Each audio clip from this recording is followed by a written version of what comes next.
Around 5000 BC, we, Homo sapiens, were genetically modified by space aliens. These aliens first landed where the river Euphrates enters the Persian Gulf.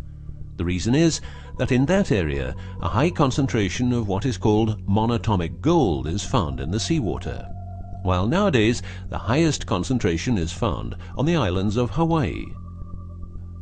The aliens were members of the Anunnaki Empire and were on a quest to find this metal that is supposed to enhance and repair all bodily functions and stop the body from aging. Monatomic gold is what is called a superconductive metal. Superconductivity means that if you transport, for example, electricity through a line made of this material, you would not lose any energy as a result of heat dissipation. So if you input 100% of energy, you also output 100% of energy. Now apply this principle to your brain, which is a huge sensitive electrical machine. The monatomic gold makes your neural pathways act like quantum drive superhighways. This means that all your senses will receive input optimally. In turn, these inputs will be processed optimally, and those parts of your brain you don't use will become more active, so enhancing your memory, making you better understand problems, allowing you to sense evil, detecting lies, becoming telepathic, and even being able to time travel in your mind by seeing the past or the future.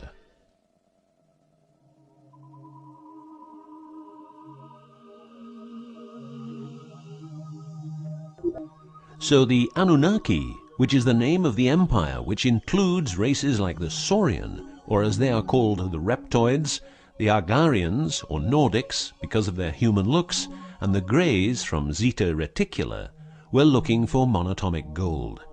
This involved enormous effort because it had to be extracted from seawater, or by processing it in such a way that the gold, usually in pairs of 8 atoms per molecule, could be separated into individual particles.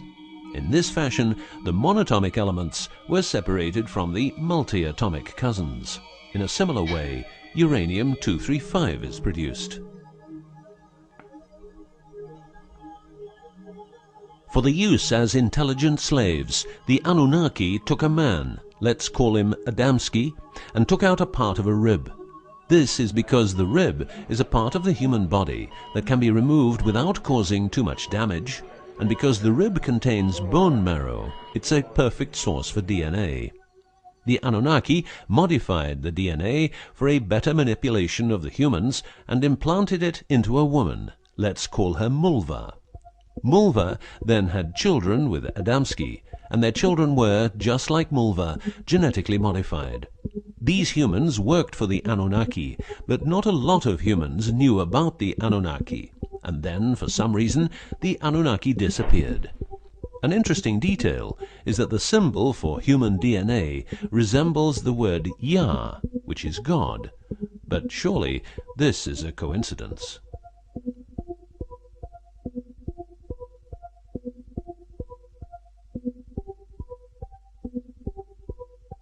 Now, some humans received part of the knowledge of the Anunnaki. The last known humans were the Jewish people who carried the Ark on their journey from Egypt to the Promised Land. Before them, the Ark was in the lands of the Sumerians, Babylonians, and Tibetans. This Ark, not the Ark of Noah, was known to have powers beyond human imagination. It could levitate and deliver the fire of stars, a dangerous firework-like display of power that occurred when the monatomic elements became unstable. To make them stable again, you needed to know certain secrets, and with those secrets you could preserve the Ark and thus its powers. The humans who were close to the secrets of the Ark had long and prosperous lives. The best known was Methuselah, who lived to the age of 950. Wherever the Ark is, the culture thrives, and over the centuries it moved from Jerusalem to Rome to London, and is now supposed to be in the United States of America. The Ark always moves west, and will always keep moving west. From the very beginning, the people who own the Ark have never given it away, and great care is given to preserve the bloodline's purity of the holders of the Ark. Renowned conspiracy theorist David Icke studied the bloodline of George W. Bush. This he traced back all the way to the Sumerians, a people who lived in the southeastern part of what is now known as Iraq, where the river Euphrates meets the Persian Gulf.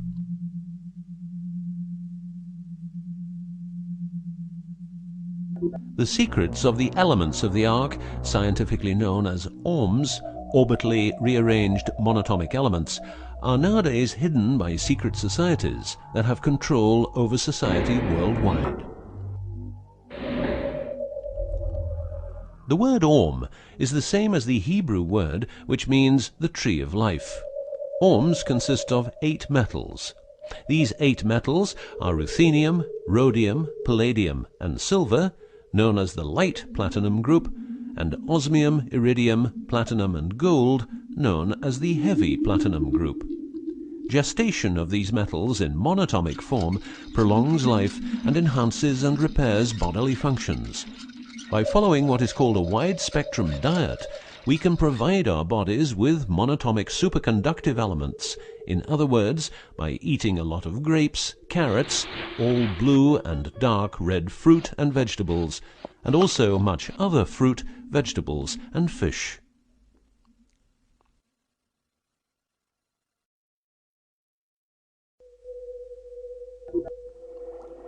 There are countless fragments of footage shot by both Russian and American astronauts, which show the vast number of lights that seem to be attracted by releases of electromagnetic energies by both the Earth and man-made objects such as satellites. In Building 8 of the Johnson Space Center in Texas, the USA, high-resolution pictures taken by satellites are photoshopped each day to remove proof of aliens. In the film The Secret NASA Transmissions, the footage, it becomes clear that astronauts have grown accustomed to these strange anomalies, and that even in 2000, an unprecedented cooperation between NASA, the Russian Space Agency, and a committee of UFO experts was formed to share knowledge on this subject. To better understand this whole story, a few revelations are in place. Everything vibrates because atoms vibrate, and that is because the subatomic particles are in harmonic resonance, a fancy word for vibration and keeping themselves in equilibrium. Gravity is vibration generated by the presence of mass, and it can be neutralized by altering the harmonic resonance of the gravitational field. In other words, if you generate vibrations, you can alter gravity, and with superconductive materials, the amount of energy needed for generating the vibrations is greatly reduced. A practical example of reducing one vibration with other vibrations is the use of anti-sound. If you instantaneously produce the exact opposite waveform that comes towards you in the form of sound, the sound will cease to exist. This is called destructive interference. One of the forms of creating anti-gravity is called auditive levitation, a method used by Tibetan monks to elevate rocks over 250 meters high and 250 meters distance. By arranging drums and trumpets extremely precisely, together with some 100 men chanting, all arranged in a precise manner, the monks, after about 5 minutes, could levitate a rock weighing a ton and place it exactly where they wanted it. Theorists around the world theorize that huge monuments like those of the Egyptians and Mayan people were built this way. Other examples of anti-gravity we find in the vast amount of UFO sightings. These UFO sightings are actually experiments run by governments in their search for anti-gravity propulsion. So, if the technique is known, why don't we all transport using anti-gravity propulsion? For each year of technological advance, the military advances 44 years. All science is merely a means to an end. The means is knowledge. The end is control. Who will be the beneficiary? What do they want? What they want is control. The establishment of a global economy which is totally predictable and can be manipulated in every sense. Ein Volk, ein Reich, ein Führer. What I am saying is that the vast majority of people is being controlled by the established upper class. I know this is like the plot of a bad movie, but stay with me for a minute. Anti-gravity exists. The ability for everyone to be a genius exists. Aliens exist, and much more efficient ways of producing energy exist. For example, the mighty engine, which produces the same amount of energy as a normal engine, but only using 5% of the fuel a normal engine uses. Or the PAP engine, which without fuel, only driven by the power of zero-point energy and a small amount of noble gases, can deliver 500 horsepower for a period of 10 years. Or the Maternita machine of the Maternita commune, which has delivered 3 to 4 kilowatts out of thin air for the last 20 years. What would be the consequences for the upper class if they lose their monopolistic knowledge? What would happen to them if people would know about the secrets they're holding for us? If I don't need any more gasoline, what would happen? If I don't need any more electricity or gas, what would happen? If I don't need any more medicines from the pharmaceutical industry, what would happen? In order to ensure their powers, the upper class, some call them the Illuminati, handles a strict agenda. The agenda has the aim to prepare the world for world domination, beginning in the US and Europe. According to conspiracy theorists around the world, this is what they are doing as preparation. By the way, these people are extremely smart and fanatic, extremely rich, and they have tried it before. Then they were called the Nazis.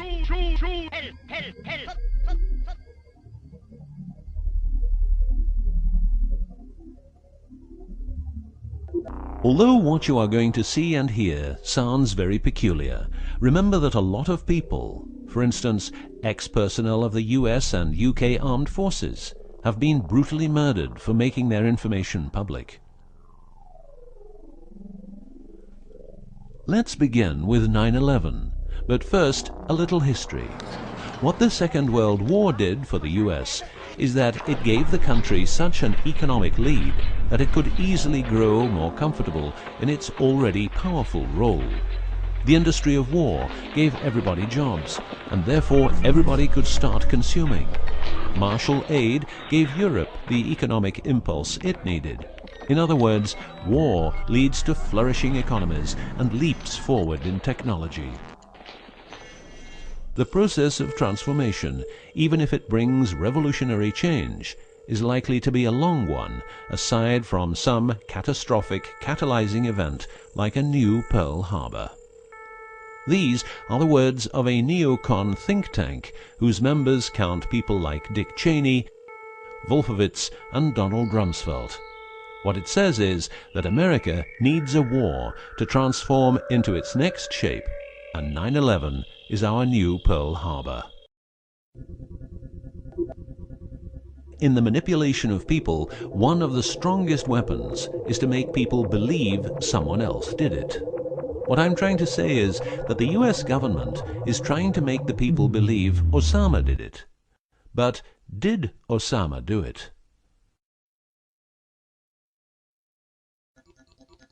Did you know that 6 weeks before the WTC towers collapsed, the owner had a new insurance policy made up, ensuring that the owner, if the towers would collapse due to a terrorist attack, would receive the amount of $3.5 billion. The owner, because 2 towers went down, tried to claim 2 times $3.5 billion, but only received 2.2. What happened to building number 7?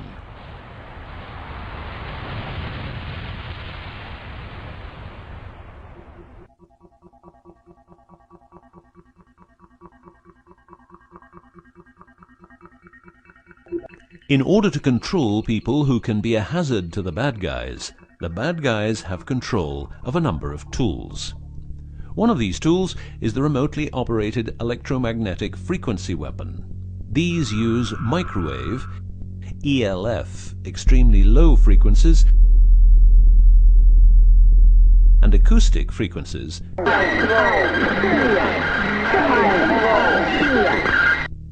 to covertly attack and harass innocent citizens. The use of frequency weapons on humans for behavioral control and murder is not new. For well over 50 years, neuro-electromagnetic frequency weapons have been perfected for their covert use in warfare.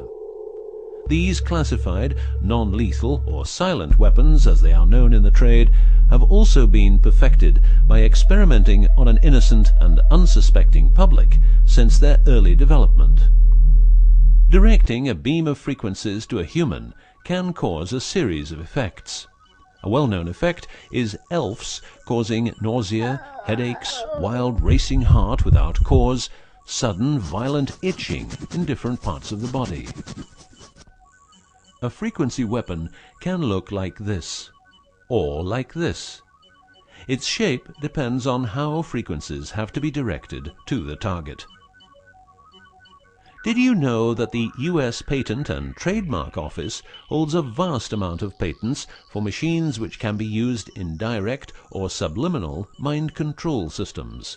Here are a few. Method and system for altering consciousness. Superimposing method and apparatus useful for subliminal messages, subliminal message generator. Enough about the frequency weapons. Check this link to learn more.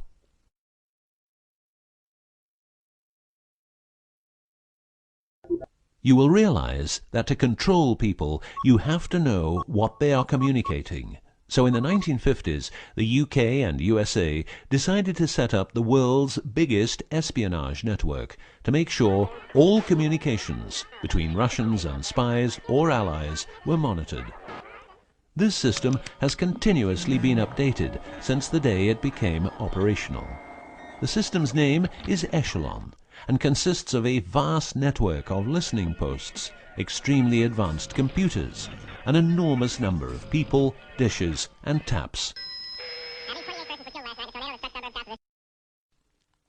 Echelon's computers capture every communication via Internet, GSM, UMTS, landlines, TV and radio broadcasts, satellite communications, private, military, and diplomatic, and listens to every word. The computers work with a list of keywords, and when a message contains one or more keywords, the message is directed to a specialist who examines the message. If it is suspicious, further action may be taken. Echelon centers are around the world, but here are the best-known locations. Menwith Hill, North Yorkshire, England. HARP, Remote Mind Control Computer Center, Alaska. Pine Gap, near Alice Springs, Northern Territory, Australia. Pine Gap has a complex of radomes, a huge computer room, and about 20 support buildings. The signals analysis section of the computer room is staffed exclusively by CIA and NSA analysts. Within the USA, Australia, and the UK, the NSA can plug into every telephone call and message entering, leaving, or transiting the country. The NSA is also constructing a network of towers up to 500 feet high, each tower at a distance of 200 miles from each other and stretching from the east to the west of the US. The network is called GWEN, Ground Wave Emergency Network. This network transmits very low frequencies combined with ultra-high frequencies and is used in case the communication systems in the US are rendered useless because of a nuclear attack. Coincidentally, the frequencies of GWEN coincide with the frequencies being used by frequency weapons. Also coincidental is the fact that mobile telephone systems like GSM and UMTS also operate in the same frequency areas as some frequency weapons. To further prepare for global domination, the secret US government, led by the corrupt holders of the Ark, also known as the Illuminati, or the New Global Union, or the New World Order, or just plain Nazis using the Eye of Lucifer as their symbol, has started building since the 1940s large underground bases with every commodity you can think of. These bases are basically large cities underground, connected by high-speed magneto-leviton trains that have speeds up to Mach 2. According to Phil Schneider, the black budget is a secret budget that garners 25% of the gross national product of the United States. The black budget currently consumes trillions of dollars per year. Presently, there are over 129 deep underground military bases, or DUMBs, in the United States. These underground bases were built using nuclear-powered laser drills that can drill 7 miles per day. Also, dedicated nuclear explosions were held to create large underground spaces. A lot of contractors work in these places, but never more than 3 to 4 weeks, always under strict supervision, and before entering a site they are warned that if they talk about what they see, it will cost them their lives. As mentioned, men are the result of a genetic modification by space aliens. These aliens have been on Earth for a long time and lived in large underground cities all over the world.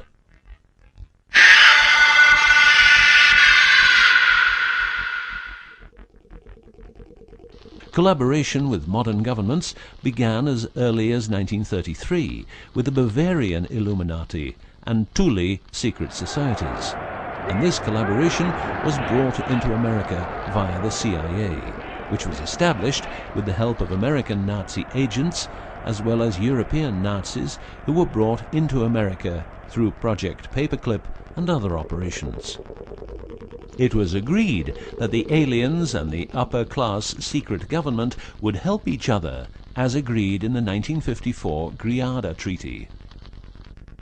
By 1979, the aliens didn't respect the treaty at all, and it was in this year when, at Dulce Air Force Base, a huge underground base was being built, and during excavation, an underground alien city was discovered.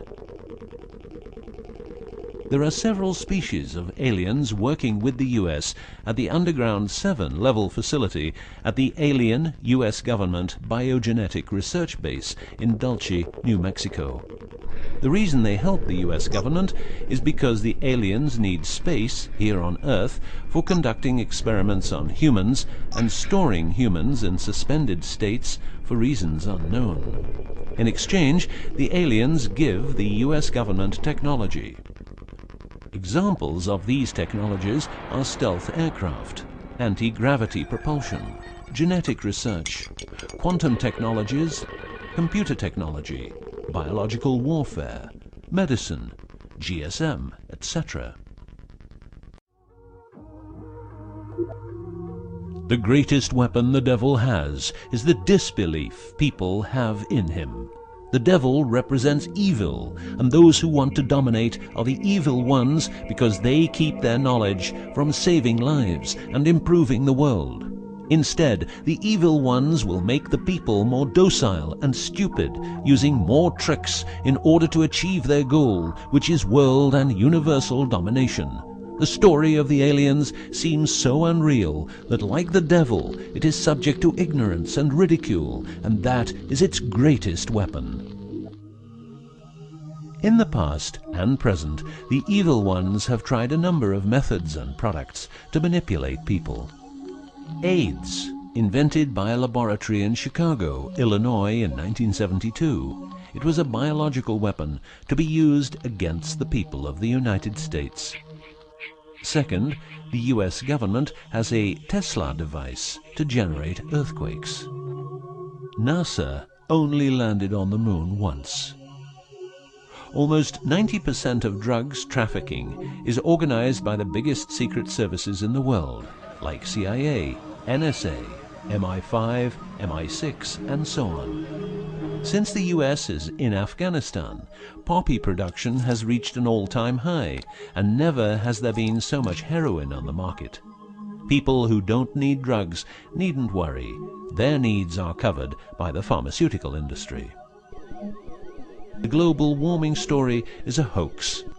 The Earth is warming up, but not as a result of CO2 produced by man, but because the cycle of the Earth is just like it is. Remember that 10,000 years ago, the whole northern part of the world was covered in ice.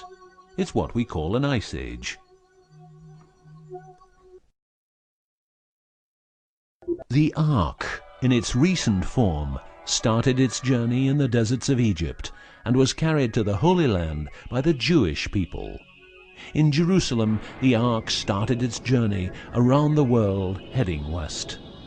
Everywhere the Ark has been, one or more obelisks are erected as a symbol of establishment.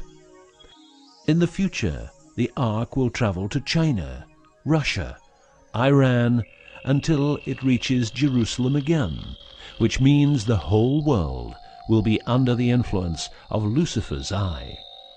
That will be the moment the Anunnaki Empire will settle and rule Earth uncovertly. On many important sites in the world, buildings carrying symbols of Lucifer's return are common. The best-known example is the Pentagon, which suggests a pentagram referring to the Jewish symbolism and the symbolism of the Ark. Another example is the Israeli High Court. It's a building with dozens of satanic and secret symbols. Like the eye of Lucifer, an inverted cross you can walk on. Its numerical anomalies. It was built in exactly 750 days. Used exactly 250,000 stones, all hand-laid, and was funded by the Rothschilds, the founders of the central banks and the World Bank. These buildings celebrate the coming of and will serve as headquarters for the evil ones. From here, every communication will be monitored. The underground cities will then be used as detention camps, where the bodies of resistance people will be converted into soulless zombies.